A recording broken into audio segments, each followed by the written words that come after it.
आखिर महाभारत का युद्ध और धर्म अधर्म की पराकाष्ठा का प्रतीक है, जिसमें कई वीर गाथाओं और मार्मिक घटनाओं का वर्णन मिलता है। आप देख रहे हैं जनन कुमार चैनल। तो चलिए करते हैं ज्ञान की बात। वीडियो में आगे बढ़ने से पहले हमारे चैनल को सब्सक्राइब अवश्य करें और बेल आइकन जरूर दबाइएगा। इनमें से एक हृदय विदारक प्रसंग है वीर अभिमन्यु की मृत्यु।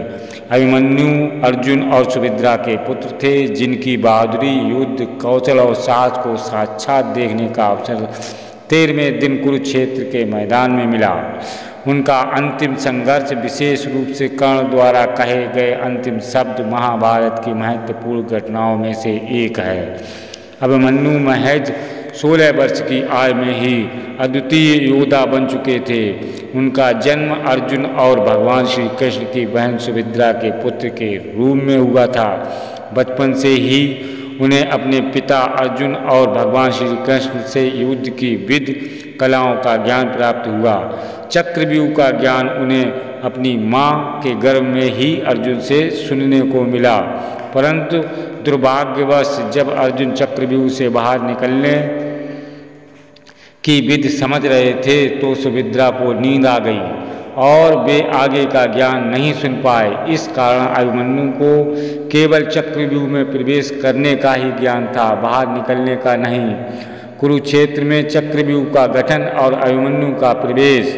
महाभारत के युद्ध के 13वें दिन द्रोणाचार्य ने चक्रव्यूह की रचना की, जिसका उद्देश्य पांडवों को असहाय बनाना था। उस दिन अर्जुन और कृष्ण एक अन्य मोर्चे पर व्यस्त थे। ऐसे में पांडवों की सेना में कोई ऐसा योद्धा नहीं था जो इस घातक चक्रव्यूह को भेदने की क्षमता रखता हो। तब युवा अभिमन्यु ने एक चुनौती स्वीकार की और कहा कि वह चक्रव्यूह में प्रवेश कर सकता है, भले ही उसे बाहर निकलने का तरीका ना आता हो। युद्ध भूमि में प्रवेश करते समय अभिमन्यु ने युधिष्ठिर और भीम से कहा, मैं चक्रव्यूह में प्रवेश करूंगा और आप लोग पीछे से आकर मेरा समर्थन कीजिए। यदि आप समय पर मेरे साथ नहीं आए तो मुझे घेर लिया जाएगा। पांडव सहमत हो गए, लेकिन अभिमन्यु के प्रवेश के बाद जयद्रथ ने अन्य पांडवों को रोका, जिससे अभिमन्यु अकेले ही चक्रव्यूह के भीतर फंस गए। चक्रव्यूह के भीतर अभिमन्यु ने अप्रतिम वीरता का प्रदर्शन किया।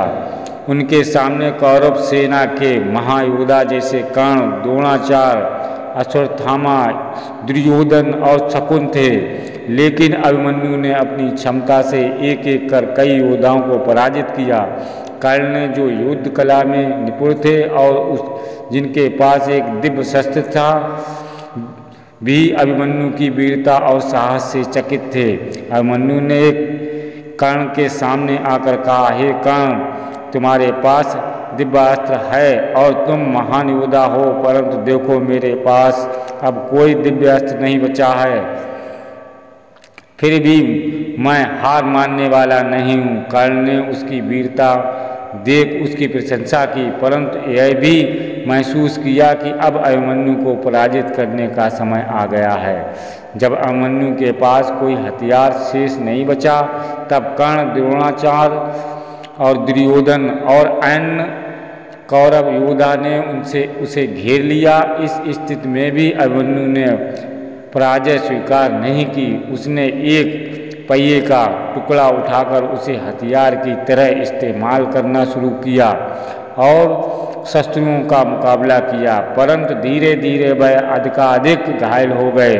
कहा जाता है कि जब अभिमन्यु अत्यंत घायल और थके हुए थे, तब कर्ण ने उनके पास आकर एक अंतिम संवाद किया। कई संदर्भों में इस संवाद का उल्लेख मिलता है, जिनमें से एक रोचक हृदय प्रसंग इस प्रकार है।